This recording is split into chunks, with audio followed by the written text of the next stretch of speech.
Well, we've made compromise, and we've made some compromise even on steel. But, you know, we have the same basic authority and the same basic, this could be also a little bit of a conflict with other countries all over the world on steel, because we want to make our own steel. We don't want to bring steel in for the most part, but we will bring it in, and we do bring it in. We continue to bring it in from Canada, but there is a tariff to pay, and I think that would be a normal thing to say. But we've come a long way. I think, Howard, we can truly say. Do you want to make a comment on that? Well, I think the opportunity to work together, but as you said, there's conflict. You know, why do we make cars in Canada? You've called that out, and you've addressed that. So there are places we should work together, and there are places that we have natural conflict. It's a tough situation because we want to make our cars here. At the same time, we want Canada to do well making cars. So we're working on formulas, and I think we'll get there.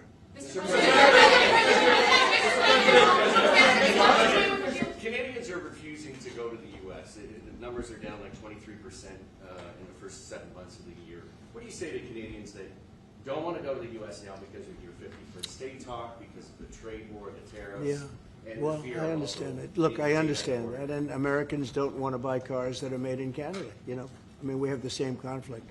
So there isn't. It's something that will get worked out. There's still great love between the two countries, but you know, American people want product here. They want to make it here.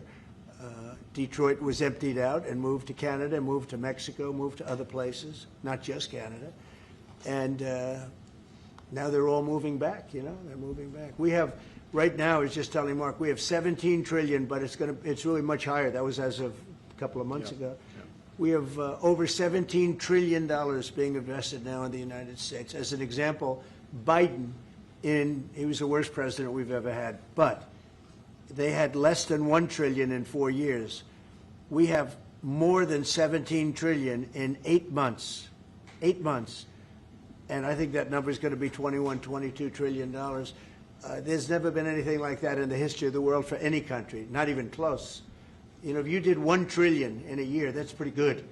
We're going to do over 20. And it's coming in with AI. It's coming in with auto plants. You know, we're building auto plants, a lot of auto plants in the U.S. It's coming in for a lot of reasons. It's coming in because of the fact, I think the November 5th election was a big factor, and I think the tariffs are a big factor. And again, we want Canada to do great. But, you know, there's a point at which we also want the same business. We're competing for the same business. That's the problem. That's why I keep mentioning one way to solve that problem is a very easy way. But we're competing for the same business. He wants to make cars, we want to make cars, and we're in competition. And the advantage we have is we have this massive market. So it's it's quite an advantage.